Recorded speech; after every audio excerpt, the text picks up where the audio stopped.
Hello बच्चों, आज की क्लास में फिर से एक नए टॉपिक के साथ जिसको आज पूरी तरह हम डिटेल में समझेंगे। उस टॉपिक का नाम है प्रतिरोधों का संयोजन।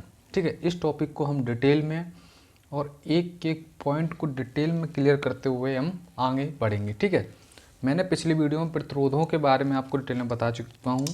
आप जाकर वीडियो देख सकते हो, उसकी डिटेल्ड जानकारी मैंने आपको उस वीडियो में प्रतिरोध के बारे में प्रोवाइड की है। ठीक है, इसके साथ साथ मैंने ओम का नियम भी बताया हुआ है डिटेल में। ठीक है, उसको भी जाकर आप देख सकते हो। तो अभी मैं थोड़ा सा आपको प्रतिरोध के बारे में बताता हूँ कि प्रतिरोध होता क्या है। ठीक है, उसके बाद हम संयोजन की तरफ बढ़ेंगे। देखिए, प्रतिरोध क्या होता है। मान लीजिए ये कोई चालक तार है। ठीक है, ये कोई चालक तार है मान लो। ठीक है, तो इस चालक तार में हम इसको बैटरी जोड़ते हैं प्लस माइनस। तो इस चालक तार में क्या होगा, परमाणु होंगे। ठीक है, बहुत सारे बता चुका हूँ मैं। और इसमें कुछ मुख्य इलेक्ट्रॉन होंगे। तो क्या होता है, जब बैटरी देते हैं तो करंट आई फ्लो होता है। तो कुछ करंट इस कंडक्टर में हीट के रूप में डिसिपेट हो जाता है। अब वो होता क्यों है, क्योंकि इलेक्ट्रॉन जो यहाँ से निकलते हैं, इलेक्ट्रॉन जब एक सिरे से दूसरे सिरे से, यहाँ मतलब यहाँ से गए माइनस से, तो यहाँ से क्या होते हैं, परमाणु से टकराते हैं। इस मेटल के परमाणु से या कंडक्टर के परमाणु से टकराते हैं। ठीक है, टकराते हुए वो यहाँ से वापस लौटते हैं। तो टकराते समय जो कॉल्यूजन में हीट निकलती है उसी को हम रेजिस्टेंस बोलते हैं। टकराने में जो भी हीट डिसिपेट हुई और जो भी इलेक्ट्रॉन के कॉल्यूजन में जो भी एनर्जी लॉस हुई उसी को हम रेजिस्टेंस मेटल का, या हम रेजिस्टेंस को मैन्युफैक्चर भी करते हैं। ठीक है, तो उसका सिंबल क्या होता है, मान लो ये कंडक्टर है, इसका एक हम इसमें जो भी रेजिस्टेंस होगा उसको हम इस तरीके से शो करेंगे, ये आर। ठीक है, मान लीजिए मेटल का रेजिस्टेंस है। ठीक है, तो वही है, ये रेजिस्टेंस को हम आर से शो करते हैं। ठीक है, और इसको हमने सर्किट से जोड़ दिया प्लस ए माइनस। ठीक है, तो आर के बारे में मैंने डिटेल में बताया हुआ है, आगे जाके वीडियो में देख सकते हो आप। ठीक है, तो ये मैंने डिटेल बता दी। इसका फॉर्मूला जो होता है, मान लो 20 वोल्ट की बैटरी दी, आई यहाँ पे करंट बहेगा, तो इसका जो फॉर्मूला होता है V बराबर होता है आई आर। अगर आर को कैलकुलेट करोगे तो आई को डिवाइड में भेजना पड़ेगा, तो आर यहाँ से हमें कैलकुलेट होके मिल जाएगा। इसका यूनिट ओम होती है। ठीक है, तो आर बराबर V अपॉन आई होता है। ठीक है, तो ये आपको पता होना चाहिए।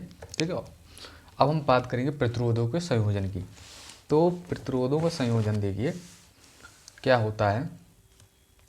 देखिए, प्रतिरोधों का संयोजन, परिपथ में प्रतिरोधों को दो प्रकार से जोड़ा जाता है। This is two way of combination of resistance. दो तरीके से हम परिपथ में प्रतिरोधों को जोड़ते हैं। फर्स्ट ऑफ ऑल कौन सा है संयोजन, श्रेणी क्रम संयोजन, इसको बोलते हैं सीरीज कॉम्बिनेशन।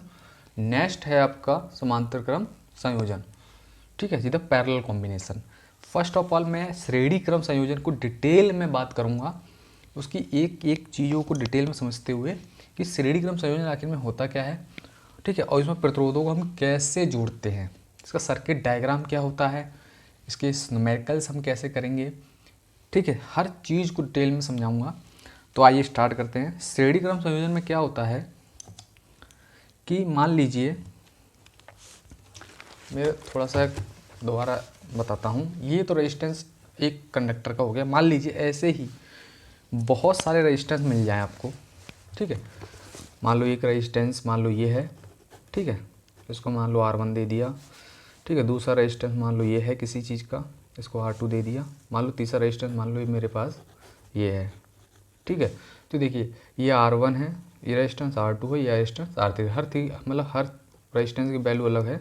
ठीक है, तो इनको हम जोड़ेंगे दो तरीके से। जोड़ने के मैं तरीके बता दिया है।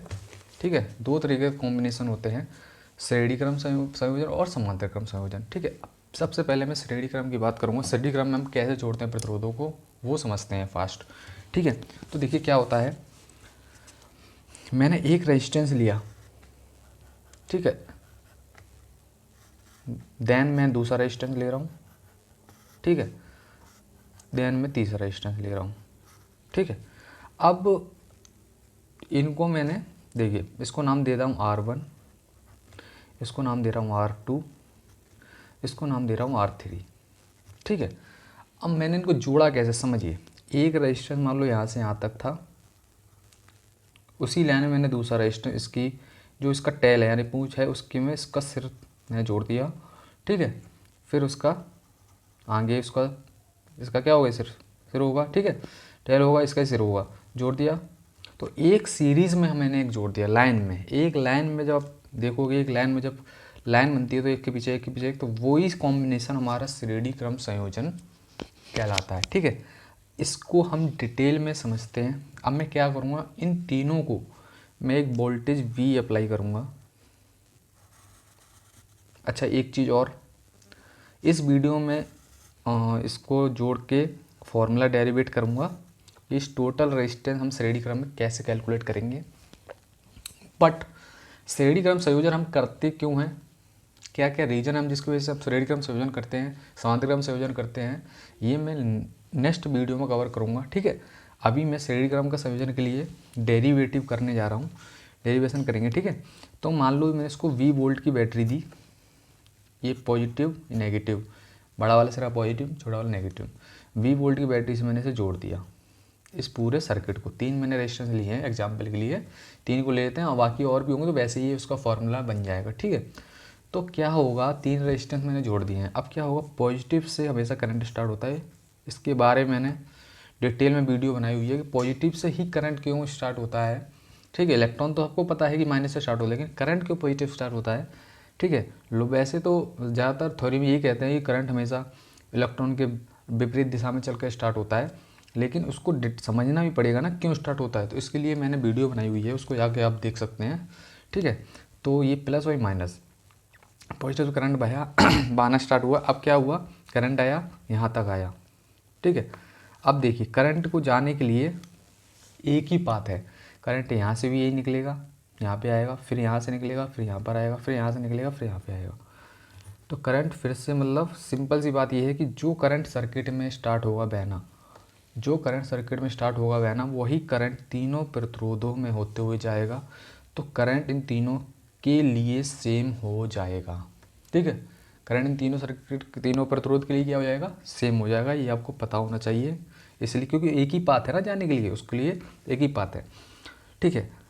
तो अब हम बात करेंगे वोल्टेज। वोल्टेज इस सर्किट में सेम नहीं होगा, ठीक है। वोल्टेज सेम नहीं होगा, करंट सेम है पाथ, लेकिन वोल्टेज इसमें क्या होगा, इस सीरीज सर्किट में वोल्टेज बढ़ता है। रेजिस्टेंस R1 की वोल्टेज V1 होगा, रेजिस्टेंस R2 वोल्टेज V2 होगा, और रेजिस्टेंस R3 पर वोल्टेज V3 होगा, ठीक है। तो वोल्टेज ड्रॉप हमारे जो हैं वो बढ़ते हैं, ठीक है। यही वोल्टेज तीनों में बढ़ गया। तो अब हम क्या करेंगे, हम लगाएंगे ओम्स लॉ, ठीक है। हम ओम्स लॉ आएंगे, यानी ये वोल्टेज तीनों, यही वोल्टेज इन तीनों में बढ़ गया। तो क्या होगा, कुल वोल्टेज क्या होगा बताइए, कुल विभवांतर में कैलकुलेट करूँगा आपके सामने। देखिए कुल विभवांतर क्या होगा सर्किट का, कुल विभवांतर क्या होगा बताइए।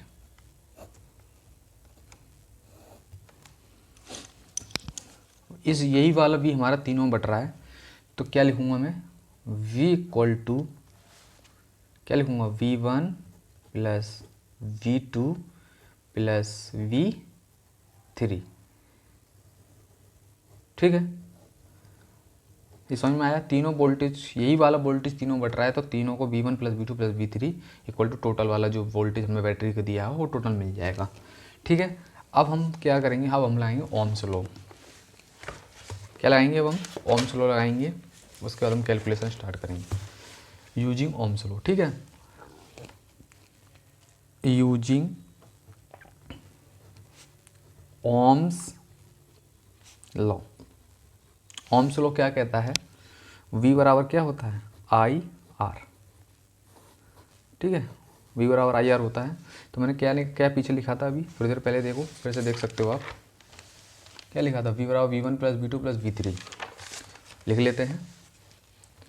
V equal to V1 plus V2 plus V3। अच्छा, V बराबर क्या पुट करूँगा मैं, IR, इस V की जगह IR इक्वल V1 की जगह क्या लिखना है, तो V1 की जगह देखो सिंपल, जब हम V1 कैलकुलेट करेंगे I तो सेम रहेगा, IR1 भी बराबर क्या फॉर्मूला होता है, IR होता है, देखो बराबर क्या होता है IR, तो I तो सेम रहेगा V1 पे भी सेम, क्योंकि R1 पे भी I सेम है, R2 भी सेम है, R3 पे भी सेम है, तो IR1, ठीक है। तो V1 की जगह IR1, V2 जगह IR2 और V3 जगह सेम IR3। I तीनों से क्या करोगे आप, कॉमन लोगे,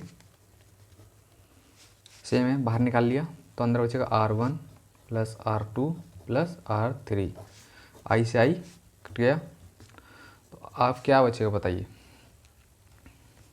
R इक्वल टू क्या बचेगा, R1 plus R2 plus R3, ठीक है। तो ये हमारा टोटल रेजिस्टेंस कैलकुलेट होके, सीरीज कॉम्बिनेशन का टोटल रेजिस्टेंस हमारा कैलकुलेट होके आ गया, ठीक है। अच्छा, एक चीज़ और मैं इसमें बताना चाहता हूँ कि ज़्यादातर केस में हम आई को आई से काट देते हैं, बट ऐसा होता नहीं है। इसका रियल फंडा क्या होता है वो चीज़ बता देता हूँ। जैसे लिखा हुआ है, टोटल फॉर्मूला तो मैंने कैलकुलेट कर दिया, इसको थोड़ा समझा दे रहा हूँ। ऐसा काटते नहीं है, ये गलत थ्योरी है, जो ऐसे डायरेक्ट काटते हुए गलत है। मैं तुमको सही वे में बताना चाह रहा हूँ कि ये ऐसे काटना ये सही नहीं होता, मैथ के रूल के अकॉर्डिंग ये काटना सही नहीं होता। इसको कैसे काटते हैं समझो, लिखा हुआ है IR बोलो, आई क्या लिखा है, IR1 plus R2 plus R3, ठीक है। कुछ टीचर ऐसे डायरेक्ट काट देते हैं, बट मैंने भी आप काट को आपको दिखाया हुआ है, लेकिन ऐसा होता नहीं है। मैं आपको रियल इसको बता दे रहा हूँ ताकि आप आगे चल के कोई प्रॉब्लम आपको क्रिएट ना हो। क्या होता है कभी भी, जैसे कि हम ये कॉमन वाली चीज़ या मल्टीप्लिकेशन वाली आमने सामने काटते हैं, तो ऐसा ऐसे काटना सही नहीं होता। कैसे काटते हैं, हम इसमें इक्वलिटी देखते हैं। हम क्या करेंगे, दोनों देखो इसमें भी आई है इक्वल के बराबर, इसमें भी आई है, इसमें भी आई है, तो हम दोनों पक्षों में आई को क्या कर देंगे, भाग कर देंगे आई से, दोनों पक्षों में आई से भाग। तो आप जब आई से भाग करोगे दोनों पक्षों में, तो IR नीचे आई, इधर भी आई, R1 प्लस R2 और ये R3 नीचे आई। अब ये आई से आया कट जाएगा, ये वाला ये कट जाएगा, तब ये फाइनल कैलकुलेशन। ऐसे आपको, अगर आपको मैथ में कभी भी ऐसे डायरेक्ट काटते हैं जैसे टीचर, तो ये गलत, मतलब गलत नहीं होता, बट तरीका सही नहीं होता। आंसर सही आ जाता है, बट तरीका ये सही नहीं होता डायरेक्ट काटना ये। इसलिए मैंने आपको थोड़ा बताया हुआ है कि कभी भी ऐसे इक्वलिटी आती है तो हम डिवाइड करते हैं, ऐसे इक्वलिटी दिखाने के लिए दोनों पक्षों में हम डिवाइड करते हैं, ठीक है। तो इसलिए ये फाइनल आंसर हमारा श्रेणी क्रम संयोजन का कैलकुलेट हो गए, R equal to R1 plus R2 plus R। और भी अगर रेजिस्टेंस लगेंगे तो 4, 5, 6 इस तरीके से आप आगे कैलकुलेशन कर सकते हो, ठीक है। तो ये तो हो गया श्रेणी क्रम संयोजन, ठीक है। अब बात करते हैं हम समांतर क्रम संयोजन, किसकी, पैरेलल कॉम्बिनेशन की बात करते हैं। ये पैरेलल कॉम्बिनेशन क्या होता है, ठीक है। अच्छा, मैं थोड़ा सा आपको इसमें ये और बता दूं कि करंट सेम होता क्यों, आखिर ऐसा क्या होता है जिसमें करंट सेम होता है। वो तो मैं बता ही चुका हूँ कि ये पाथ क्या होता है, कि ये पाथ जाने के लिए, रेजिस्टेंस के लिए पाथ हमारा क्या होता है, पाथ जो है वो एक ही रहता है। अब मैं थोड़ा सा बताता हूँ कि वोल्टेज क्यों बढ़ रहे हैं इसमें, V1, V2, V3 क्यों बढ़ रहे हैं, ठीक है। ये हर कोई नहीं बताता है, बट मैं आपको क्लियर कॉन्सेप्ट को लेते हुए चलूँगा कि ये मैंने जैसे कि आपको बता दिया कि R1 वोल्टेज V1 होगा, R2 वोल्टेज V2 होगा, R3 वोल्टेज V3 होगा, बट ये V1 V2 क्यों बढ़े, इसका भी एक रीज़न है ना। आपको आपके दिमाग में क्वेश्चन आना चाहिए कि ये V1 आपने सर V1 क्यों बांट दी, V1 V2 V3 अपने मन से कैसे कर दिया, R1 चलो ले लिए अपने मन से मैंने 3, लेकिन V1 V2 आपको कैसे पता चला कि ये बटेंगे। तो इसका एक कॉन्सेप्ट है, मैं बताता हूँ आपको, चलो ठीक है। क्या होता है कि मान लीजिए मैंने 3 रेजिस्टेंस अभी जोड़े थे, थोड़ा इसको डाउट को क्लियर करता हूँ, ठीक है। अब मैंने इसको 20 वोल्ट की बैटरी से जोड़ा था, तो इस केस में ये पॉजिटिव ये नेगेटिव V बैटरी है, रेजिस्टेंस था R1, ये R2, ठीक है, ये R3। तो क्या होगा इस केस में, वोल्टेज करंट तो निकलेगा I प्लस से, जाएगा, सभी रजिस्टरों में सेम होगा, लेकिन वोल्टेज कैसे बटे। अब मैंने आपके इसमें एक ट्विस्ट आता है, फॉर्मूला निकालिए, R इक्वल टू क्या होता है V/I, ठीक है, मैंने आपको थोड़ी देर पहले बताया था। अब क्या होगा, ये रेजिस्टेंस, ये वाला जो रेजिस्टेंस R1 वाला है, ये क्या करेगा, इस करंट को डायरेक्ट जाने में रुकावट पैदा करेगा, यानी कि मुश्किलें, जैसे बोलते हैं, जैसे मान लो एक पतली गली है एक मोटी गली है, तो आपको पतली गली में बहुत लोग जाएंगे, इलेक्ट्रॉन जाएंगे, तो उनको जाने में पतली गली में मुश्किल होगी, मोटी गली में तो आराम से निकल जाएंगे। तो यही क्या करेगा कि ये रेजिस्टेंस इलेक्ट्रॉन को जाने या रेजिस्टेंस या करंट को जाने में रुकावट पैदा करेगा, ये वाला रेजिस्टेंस। तो जब रेजिस्टेंस रुकावट पैदा करेगा तो सिंपल सी बात है, करंट रुका, करंट कम हुआ, तो क्या हुआ, रेजिस्टेंस मतलब कि बढ़ गया, मतलब ये रेजिस्टेंस है तो करंट को रुकावट पैदा किया, तो करंट को जब रुकावट पैदा किया तो हमारा करंट जब रुकेगा तो क्या होगा, वोल्टेज ड्रॉप होगा उस जगह। समझो, अगर मान लीजिए कि करंट हमारा, मान लो यहाँ से हमने करंट को दिया और ये इस रेजिस्टेंस से निकला, ठीक है, तो क्या होगा कि करंट तो हमारा कम हुआ, ठीक है, तो करंट जब कम हुआ तो क्या होगा, उसमें वोल्टेज भी ड्रॉप होगा। समझ में आया। अभी रेजिस्टेंस को फिक्स, हमने रेजिस्टेंस फिक्स लिया है, ठीक है, अभी का रेजिस्टेंस उसमें थ्योरी मत जाओ कि मैंने आपको बताया था कि R इक्वल टू होता है V/I, करंट बढ़ेगा तो रेजिस्टेंस बढ़ जाएगा, वो करंट डाउन होगा तो रेजिस्टेंस बढ़ जाएगा, वो डिपेंड करता है कोई एक वेरिएबल रेजिस्टेंस हो, वहाँ पे एक थ्योरी काम करती है कि अगर करंट कम होगा तो रेजिस्टेंस बढ़ जाएगा, ठीक है, और अगर करंट बढ़ाएंगे तो क्या होगा बताइए, रेजिस्टेंस डाउन हो जाएगा, ठीक है, करंट बढ़ेगा तो रेजिस्टेंस, मतलब ये एक थ्योरी है कि अगर किसी सर्किट में करंट ज़्यादा है तो उसका रेजिस्टेंस कम होगा, इतना समझिए। लेकिन इस केस में क्या है, रेजिस्टेंस को अभी फिक्स है हमारा R1 फिक्स है, तो इसको हम वेरी नहीं करेंगे। करंट कम हुआ क्या करेगा, रुकावट पैदा करेगा, R1 रेजिस्टेंस क्या करेगा, करंट हमारा रुकावट पैदा करेगा, जब रुकावट पैदा करेगा तो करंट कम होगा, करंट कम होगा तो वोल्टेज ड्रॉप भी कम होगा। क्या होता फॉर्मूला, थोड़ी देर पहले बताया था, V बराबर होता है IR, ये तो फिक्स है, इट इज़ अ फिक्स, ये फिक्स है। तो सिंपल सा, जब करंट कम होगा तो वोल्टेज ड्रॉप होगा, वोल्टेज इस V की वैल्यू ड्रॉप होगी इस जगह, ठीक है। सिंपल से फिर से बता रहा हूँ, अगेन रिपीट, अगर V बराबर IR है और R फिक्स है, R क्या है, फिक्स है, तो जब R फिक्स है तो अगर ये रेजिस्टेंस करंट, ये वाला रेजिस्टेंस जो है करंट को कम करेगा, ये मैं बता चुका हूँ, क्योंकि करंट जो रेजिस्टेंस होता है वो करंट रुकावट पैदा करता है, तो करंट जैसे ही कम होगा तो वोल्टेज ड्रॉप आएगा, वोल्टेज ड्रॉप मतलब ये वाला वोल्टेज गिरेगा यहाँ, तो बस वही वोल्टेज V1 मैंने डिनोट किया था, ठीक है। आगे जाएगा फिर करंट कम होगा तो वोल्टेज फिर गिरेगा, ठीक है, फिर आगे जाएगा फिर वोल्टेज कम होगा फिर वोल्टेज गिरेगा, तो इसीलिए मैंने voltage V1 V2 V3 denote किए थे हर रेजिस्टेंस के सिरों पर, ठीक है। तो ये कॉन्सेप्चुअल चीज़ें जो हैं वो आपको आनी चाहिए, आपको डिटेल्ड में पता होना चाहिए कि आखिर में सर्किट में हो क्या रहा है, सर्किट में ऐसा क्या है जो हम चीज़ों को विजुअल नहीं कर पाते हैं, ठीक है। तो ये चीज़ें आपको पता होना चाहिए। अब हम क्या करेंगे, अगली वीडियो में हम ऐसे ही डिटेल्ड में समांतर क्रम संयोजन की बात करेंगे, उसमें क्या क्या सर्किट डायग्राम क्या होता है, फिर उसके बाद हम न्यूमेरिकल करेंगे, ठीक है। तो बने रहिए हमारे चैनल पे, ठीक है। बाकी आप और जैसे कि हमने वीडियो डाली हुई हैं छोटे छोटे कॉन्सेप्ट को लेकर, आप जाकर उनको देख सकते हो, ठीक है। तब तक के लिए गुड बाय, बाय बाय।